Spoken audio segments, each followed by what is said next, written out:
Hi, good evening, everyone. And today, this is Coach Sam, and I would like to discuss for today's episode ang isa pong module na available po and you can use it on your studies when it comes to Forex. So, mga boss, ito po yung atin pong module as of today, and I would like to discuss this one sa lahat po ng atin pong mga followers dito po sa social media platform.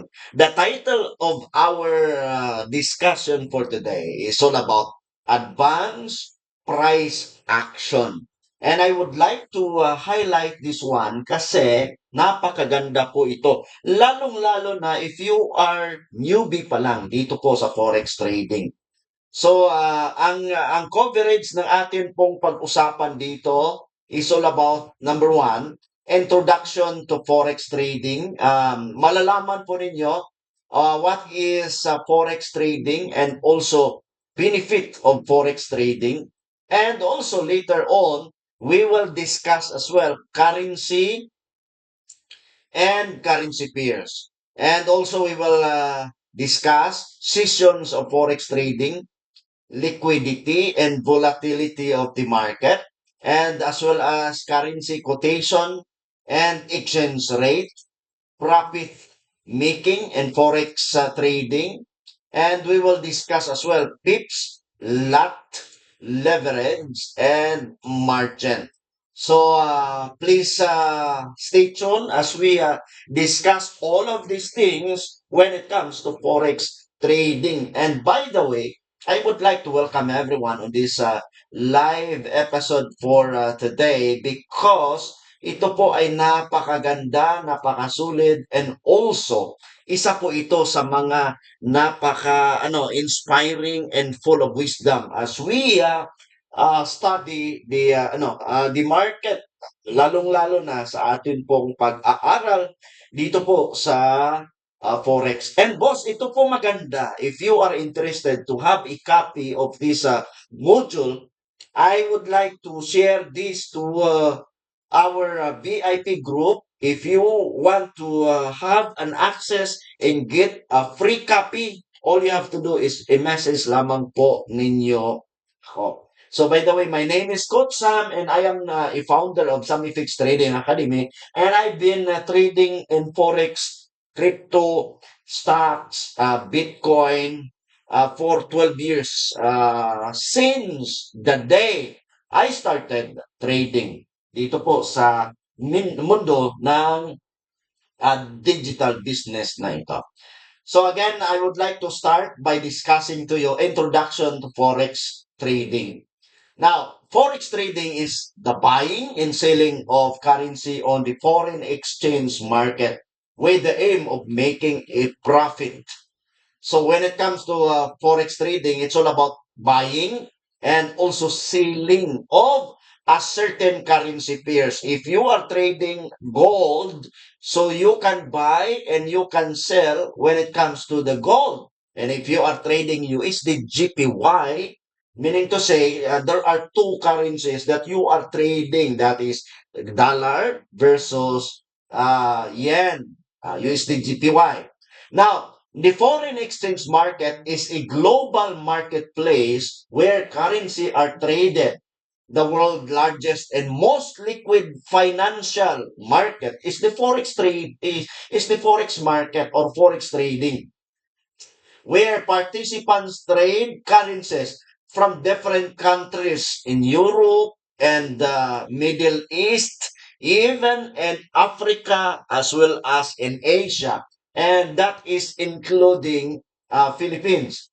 It is open 24 hours in a day, 5 days and a week during the market sessions open, except the weekend. Okay? So, ibig sabihin, if you are trading gold, if you are trading Euro USD, or if you are trading USD GPY, market is open for 5 days, 24 hours a day.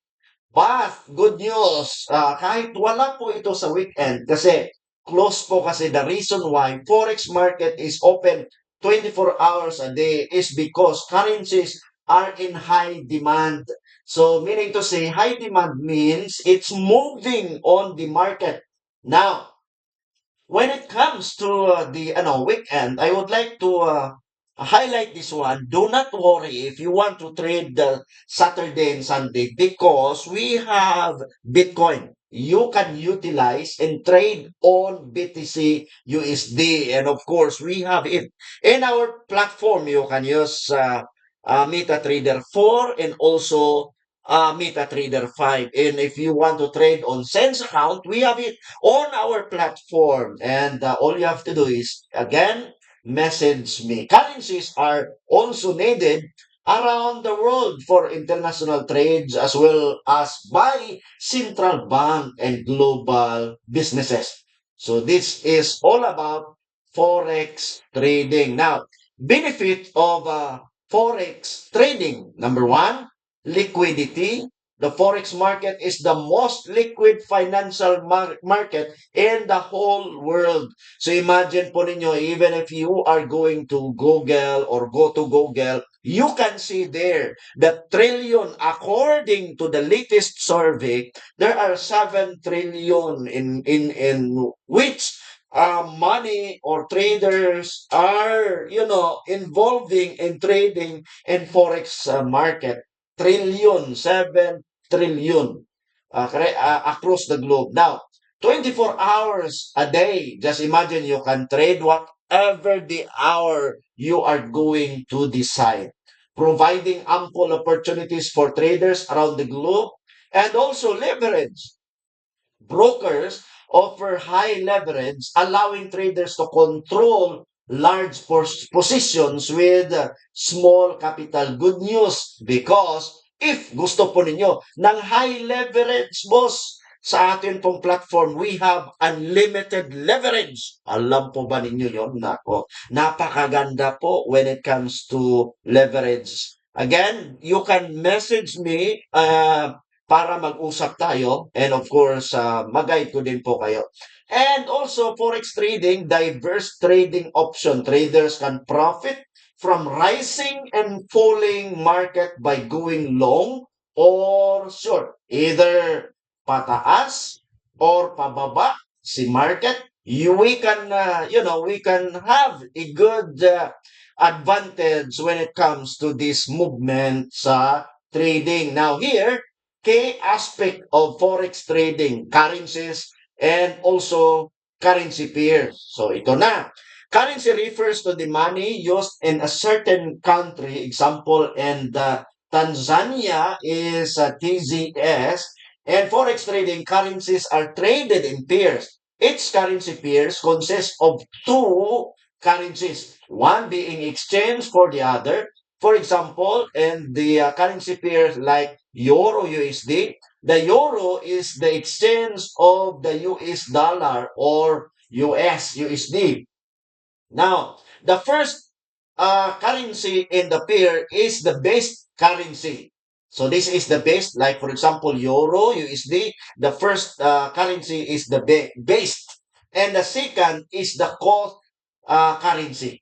Okay? Again, the second one, like USD here, is the cost. Currency must be compared to something else, another currency, in order to establish value. This is why forex trading involves two currencies. One currency is being bought and the other currency is being sold at the same time. Okay? Each currency pair and forex indicates the economic relationship between the two countries. Furthermore, various factors such as political stability, interest rate, and inflations impact the exchange rate of a currency pairs. So as of today, we have here Euro, okay, GBP, Great Britain Pound, and also USD, that is dollar, CHF, that is Swiss francs, and in CD, that is New Zealand dollar, Australian dollar, Canadian, GPY, Japanese yen. Now, so, yan po yung atin pong i-discuss for today because i-ano natin to boss, i-series po natin ito. So again, if you are interested to grab this full copy of this module, all you have to do is i-message po ninyo ako at saka boss mabigay ko po sa inyo yung full module na nabanggit ng atin pong table of content later kanina. So again mga boss, if you love to learn more and also improve your understanding when it comes to forex trading, all you have to do is follow po ninyo ang page na to. And kung gusto niyo i-grab again ang module, i-message lamang po ninyo ako. This is Coach Sam, by the way, from Sam FX Trading Academy. We'll see to you. Bye-bye. See you next time.